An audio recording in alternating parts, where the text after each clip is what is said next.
결혼 3년 차 주부입니다. 시어머니가 매일 저를 괴롭혀요. 아침에 눈을 뜨면 가슴부터 어떡하지? 답답해집니다. 오늘은 또 뭐라고 하실까? 저는 미치는 줄 알았습니다. 이 이야기는 서울에 사는 32살 김지은 씨의 실제 사연입니다. 지은 씨는 결혼 전 대기업에서 일하던 능력 있는 직장인이었어요.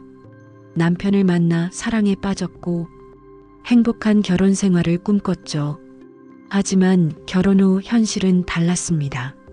시어머니는 남편을 일찍 여의고 혼자 사시는 분이었어요. 아들 하나만 보고 평생을 사셨죠. 결혼 초에는 좋았습니다. 일주일에 한 번씩 찾아뵙고 맛있는 거 해드리면 너무 좋아하셨거든요. 그런데 지은 씨가 임신을 하면서부터 상황이 바뀌기 시작했어요. 시어머니가 매일 전화하셨습니다. 아침 7시에 전화가 와요. 지은아, 아침은 먹었니? 오늘은 뭐 먹었어? 처음엔 걱정해 주시는 줄 알았어요. 네, 어머니, 토스트랑 우유 먹었어요. 그럼 바로 이렇게 말씀하십니다. 토스트, 그게 임산부 음식이니? 우리 손주한테 영향이 가겠니? 미역국이랑 밥을 먹어야지. 내가 임신했을 때는 새벽같이 일어나서 밥 해 먹었어. 점심때 또 전화 옵니다. 점심은 뭐 먹었니? 김치찌개 먹었어요. 김치찌개 맵지 않았니? 그거 애한테 안 좋아. 나 때는 임신하며 매운 거 절대 안 먹었는데. 저녁에 또 전화 와요. 저녁은 남편이랑 외식했어요. 외식. 밖에서 먹는 음식이 깨끗하겠니? 집에서 해 먹어야지. 요즘 애들은 왜 이렇게 편하게만 살려고 하니? 지은 씨는 하루에 3번씩 전화 받는 게 너무 힘들었어요.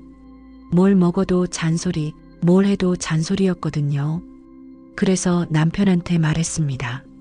여보, 어머니가 하루에 3번씩 전화하시는 거 좀 말씀드려봐.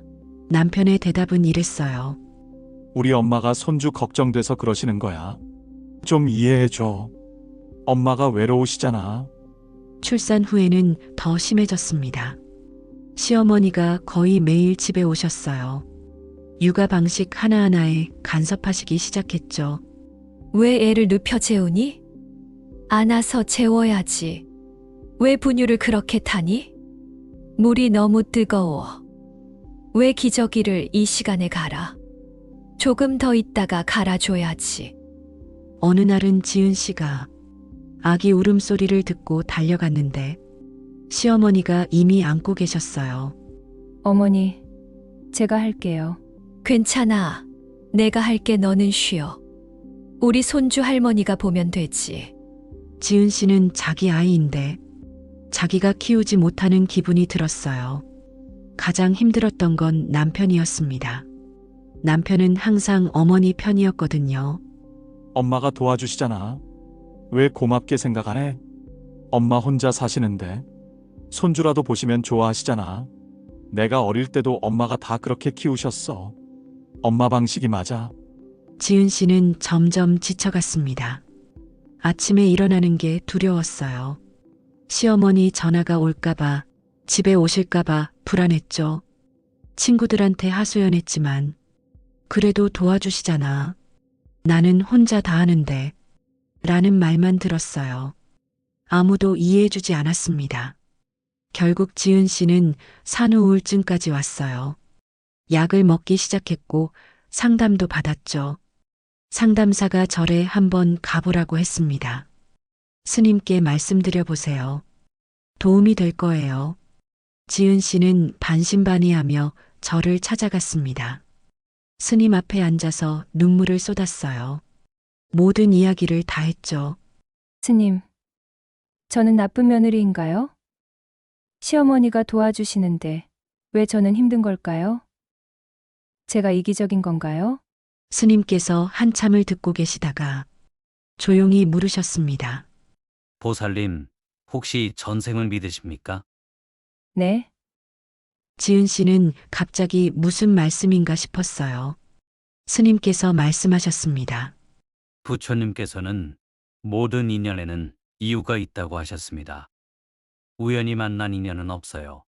특히 가족으로 만나는 인연은 전생의 업보가 깊게 얽혀 있죠. 시어머니와 며느리로 만나는 인연도 마찬가지입니다. 그냥 운이 나빠서 힘든 시어머니를 만난 게 아니에요. 보살님과 시어머니는 전생에 이미 만난 적이 있는 분입니다. 지은 씨는 놀랐어요. 전생에요. 저희가? 네, 강 부처님께서 말씀하시길 3가지 경우가 있다고 하셨습니다. 첫째는 전생에 보살님이 시어머니였던 경우예요. 그때 며느리를 괴롭혔던 업보가 이 생에서 되돌아오는 거죠. 역할만 바뀐 겁니다. 둘째는 전생에 둘이 원수였던 경우입니다. 서로에게 빚을 졌거나 상처를 줬던 사이예요.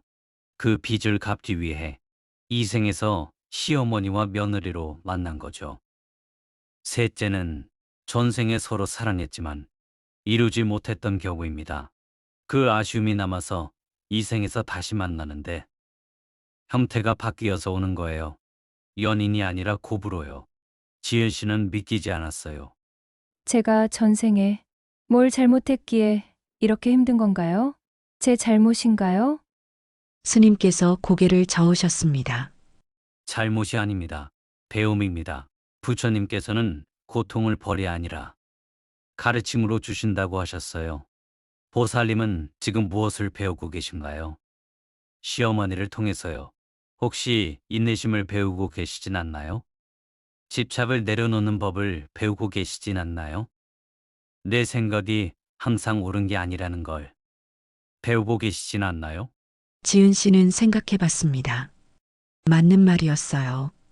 결혼 전 자기는 모든 걸 자기 방식대로 했었거든요. 회사에서도 능력 있다고 인정받았고 모든 일을 통제할 수 있었죠. 그런데 결혼 후 아무것도 내 뜻대로 안 됐어요. 시어머니도 남편도 심지어 아기도요. 스님께서 계속 말씀하셨습니다. 시어머니도 마찬가지입니다. 시어머니는 지금 무엇을 배우고 계실까요? 놓아줌을 배우고 계신 거예요. 아들을 며느리한테 내어주는 법을요. 시어머니는 평생 아들만 보고 사셨습니다. 남편이 일찍 여의고 아들 하나가 전부였던 분이에요. 그런데 갑자기 며느리가 나타나서 아들을 빼앗아간 거죠. 시어머니 입장에서는 보살님이 도둑처럼 느껴질 수 있어요. 그래서 간섭하시는 겁니다. 잔소리하시는 거예요. 나는 아직 필요한 사람이야. 나를 버리지 마. 라는 외로운 마음의 표현인 거죠. 사랑의 표현이 서툰 겁니다. 지은 씨는 눈물이 났어요. 한 번도 시어머니 입장에서 생각해 본 적이 없었거든요. 시어머니도 외롭고 불안하셨던 거예요. 스님께서 말씀하셨습니다. 부처님께서 말씀하신 사성제를 아시나요? 고집멸도입니다. 고통이 있고 그 고통의 원인이 있고 고통을 멈추는 방법이 있고 그 방법을 실천하는 길이 있다는 거죠. 보살님의 고통은 무엇인가요? 시어머니와의 관계입니다. 그 고통의 원인은 무엇인가요? 집착입니다. 내 방식이 옳다는 집착. 내 아이는 내가 키워야 한다는 집착. 시어머니가 바뀌어야 한다는 집착이요. 고통을 멈추는 방법은 무엇인가요? 그 집착을 내려놓는 겁니다. 내 방식만이 옳은 건 아니구나. 시어머니 방식도 나름의 이유가 있구나.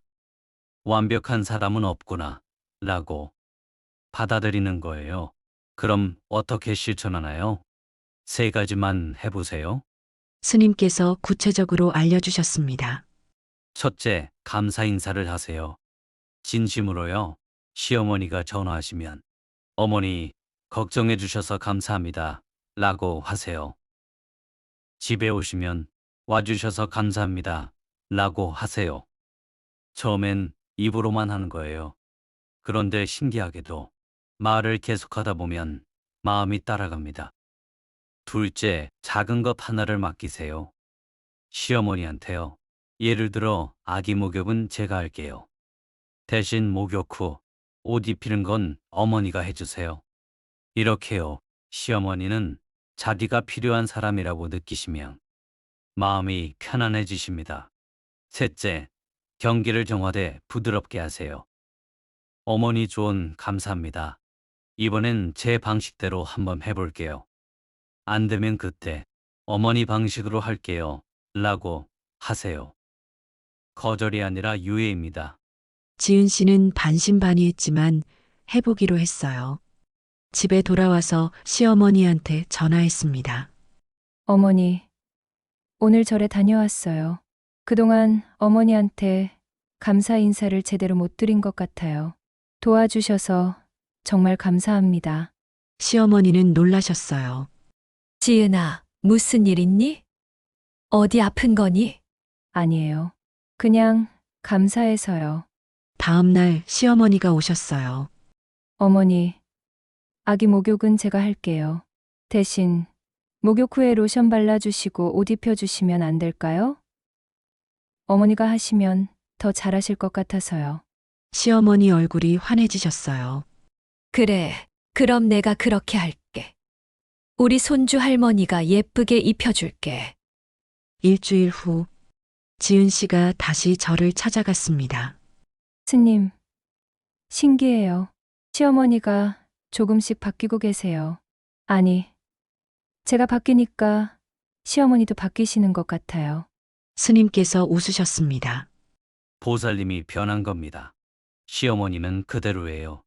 다만 보살님이 보는 눈이 바뀐 거죠. 부처님께서 말씀하신 법구경에 이런 구절이 있습니다. 원한은 원한으로 풀리지 않는다. 오직 사랑으로만 풀린다.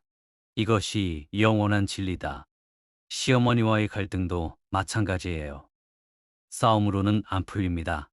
이해와 사랑으로만 풀려요. 그리고 기억하세요. 시어머니도 보살님처럼 불완전한 사람입니다. 실수도 하고 서툴기도 하죠. 완벽을 기대하지 마세요. 6개월이 지났습니다. 지은 씨와 시어머니의 관계는 완전히 바뀌었어요. 여전히 가끔 의견 충돌은 있지만 예전처럼 힘들지 않았죠. 시어머니도 전화 횟수를 줄이셨고 며느리 방식을 존중해주기 시작하셨어요. 어느 날 시어머니가 말씀하셨습니다. 지은아, 내가 나한테 감사하다고 했을 때 나도 반성했어. 내가 너무 간섭했구나. 미안해. 지은 씨는 눈물이 났어요. 아니에요, 어머니. 저야말로 어머니 마음을 몰라서 죄송했어요. 지은 씨는 깨달았습니다. 시어머니는 적이 아니었어요. 전생의 빚을 갚으러 온 스승이었던 거예요. 나를 성장시키기 위해 온 인연이었죠. 부처님께서는 말씀하셨습니다. 모든 만남은 우연이 아니다. 특히 힘든 인연일수록 깊은 가르침을 준다. 시어머니와의 관계가 힘드신가요? 그건 당신이 나쁜 며느리여서가 아닙니다. 시어머니가 나쁜 사람이어서도 아니에요. 전생의 업보를 청산하고 이 생에서 더 나은 사람이 되기 위한 과정입니다. 고통 속에서 인내를 배우고 갈등 속에서 이해를 배우고 집착 속에서 내려놓음을 배우는 거예요. 오늘 집에 가시면 시어머니한테 전화 한 통 해보세요. 어머니, 감사합니다. 진심으로요. 그 한마디가 전생의 빚을 조금씩 갚아가는 시작입니다. 여러분도 시어머니와의 관계로 힘드신가요? 댓글로 여러분의 이야기를 나눠주세요. 우리 함께 위로하고 함께 성장해요. 부처님의 지혜가 여러분 모두에게 평화를 가져다 주기를 기도합니다. 나무 아미타불 관세음보살